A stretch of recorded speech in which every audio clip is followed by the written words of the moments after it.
મગફળીની ટેકાના ભાવે નોંધણીના બીજા દિવસે પણ ધાંધિયા છે। રાજ્યના ઘણા ભાગોમાં ખેડૂતો નોંધણી માટે કતારમાં ઊભા છે। ન્યૂઝ 18 ગુજરાતી પર ખેડૂતોએ ઠાલવી છે વ્યથા। ગીર સોમનાથમાં સતત બીજા દિવસે પણ ધાંધિયા જોવા મળ્યા અને બીજા દિવસે પણ બપોર સુધી નોંધણી પ્રક્રિયા શરૂ ન થતા ખેડૂતો ચિંતામાં મુકાયા છે। છેલ્લા 36 કલાકથી ગીર સોમનાથ જિલ્લાની તમામ ગ્રામ પંચાયતો બહાર ખેડૂતો કતારમાં છે।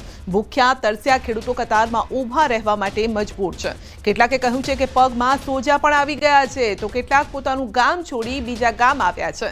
2 દિવસથી ઘરે નથી ગયા અને હોટલમાં રોકાયા છે। કતારમાં ઊભા ન રહી શકતા હોવાથી બૂટ ચપ્પલ મૂકીને તેઓ સાઈડમાં બેસી ગયા છે। સર્વર ડાઉન રહેતા નોંધણીની પ્રક્રિયા હવે ધીમી ચાલી રહી છે, ગોકળ ગતિએ ચાલી રહી છે।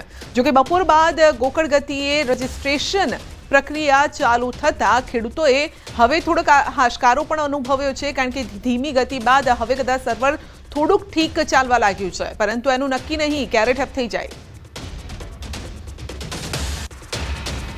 ગુજરાત સરકાર દ્વારા છેલ્લા 2 દિવસથી ટેકાના ભાવે મગફળી અને સોયાબીન રજીસ્ટ્રેશન માટેની પ્રક્રિયા હાથ ધરવામાં આવી છે, પરંતુ આ પ્રક્રિયામાં ક્યાંક ને ક્યાંક ખેડૂતો છે તે રાત ઉજાગરા કરી રહ્યા છે। છેલ્લા 2 દિવસથી ખેડૂતો ખાધા પીધા વગરના પંચાયત ઓફિસો છે તેમના ધક્કા ખાઈ રહ્યા છે। હું આપને કેમેરાના માધ્યમથી બતાવીશ કે જે પ્રમાણે આ જે કોડીનાર તાલુકાની બાવાના પીપળા ગ્રામ પંચાયત છે ને અહીં છેલ્લા 2 દિવસથી ખેડૂતો ધરમના ધક્કા ખાઈ રહ્યા છે। ખેડૂતો ક્યાંક ને ક્યાંક કહી રહ્યા છે કે ખેડૂતોને સૌથી મોટી તકલીફ પડી રહી છે, કારણ કે દિવસ રાત એક કરી અને ખેડૂતો અહીં રજીસ્ટ્રેશન કરવા માટે આવે છે, પરંતુ આ રજીસ્ટ્રેશનની પ્રક્રિયામાં વિઘ્ન આવતા ખેડૂતો છે તે હેરાન થઈ રહ્યા છે। ત્યારે આપણે ખેડૂતો પાસેથી જાણીશું કે ખરેખર શું વાસ્તવિકતા છે, ખેડૂતોને કયા પ્રકારની તકલીફો પડી રહી છે।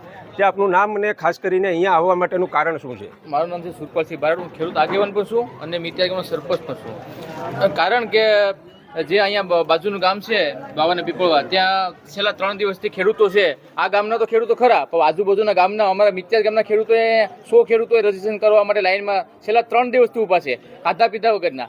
જ્યારે હું સરકારશ્રીને મારી વિનંતી છે કે આ જે જગતનો તાજ છે, કૃષિ પ્રધાન દેશમાં છે, આ ખેડૂતોને લાઇનમાં ઊભાનું, દર વખતે લાઇનમાં ઊભાનું આનું કારણ એક છે કે આ રજીસ્ટ્રેશન ઓનલાઈન શરૂઆત થવાની હતી ત્યારે એના આગલા દિવસથી ખેડૂતો ઊભા છે। છેલ્લા 3 દિવસથી ઊભા છે, હજી અંત નથી આવ્યો।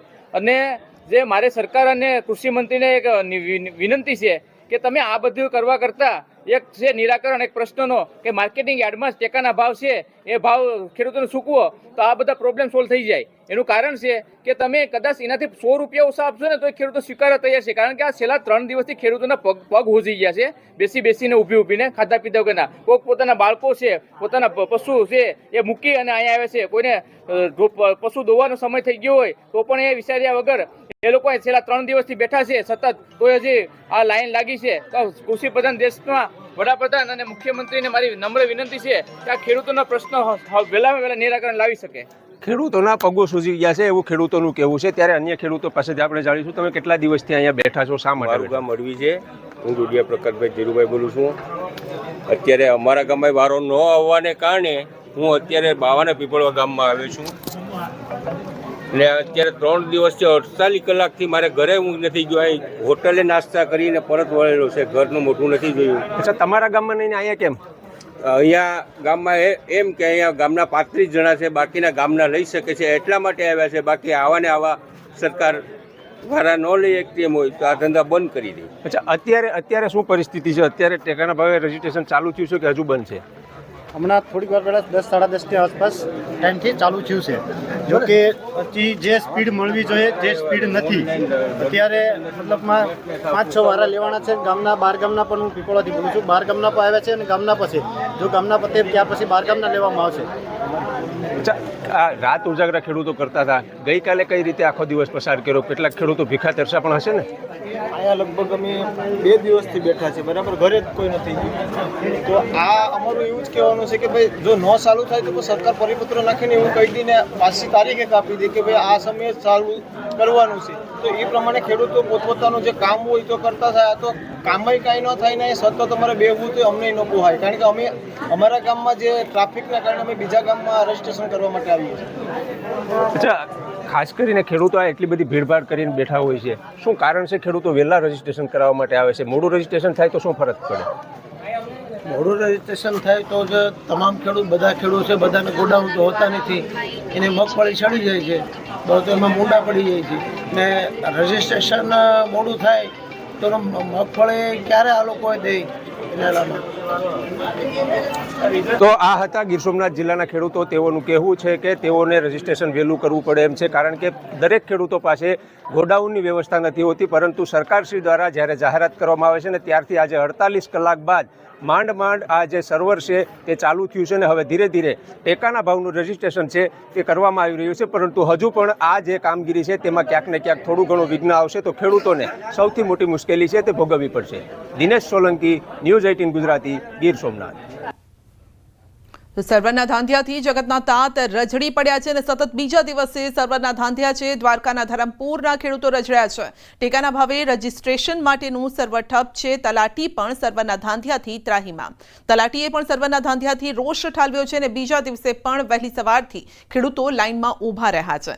પરંતુ ઈ સમૃદ્ધ પોર્ટલ ખુલતું જ નથી. ખરીફ 2025-26 માટે ટેકાના ભાવે મગફળી, સોયાબીન, મગ, અડદ માટે રજીસ્ટ્રેશન કરવાનું હતું.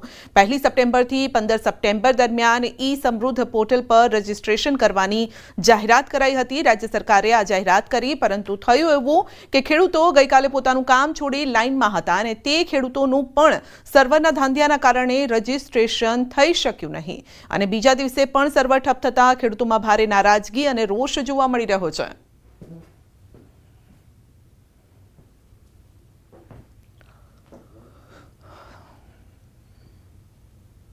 તો સર્વર ઠપ છે અને ખેડૂતો પરેશાન થઈ રહ્યા છે.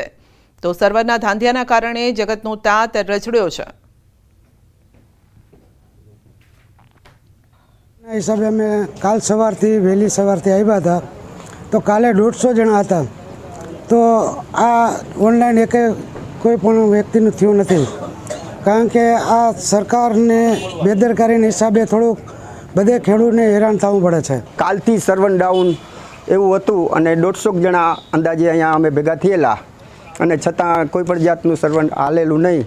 તો આવી રીતે ધક્કા ખાઈ અને અમે લોકો પાછા ઘરે વયા ગયા. આજે આવ્યા તો આજે એની પરિસ્થિતિ છે. હવે અમે કાલે 1 તારીખના સવારના ખાધા પીધા વગરના અહીંયા લાઈનમાં ઊભા છીએ અને સાંજ સુધી ઊભા, નેટ ચાલુ ના થયું એટલે અમારું કામ બન્યું નહીં. આજે પણ સવારથી 7 વાગ્યાના અમે અહીંયા ઊભા છીએ લાઈનમાં. અત્યારે કાલે 150 જણા હતા, આજે 50-60 જણા આજે છીએ, છતાંય હજી ચાલુ નથી થયું સર્વે. સર્વરની ખામીના કારણે સર્વર કાલે ચાલુ થઈ શકેલું નહોતું અને મોડી સાંજે ત્યાંથી ઉપલી કક્ષાએથી મેસેજ આવેલા કે આજનો દિવસ સર્વર કોઈ ટેકનિકલ ખામી કારણે બંધ છે. કાલના દિવસથી આ પ્રક્રિયા શરૂ થશે અને આજ સવારથી પણ ખેડૂતોની ખૂબ મોટી સંખ્યા હોય.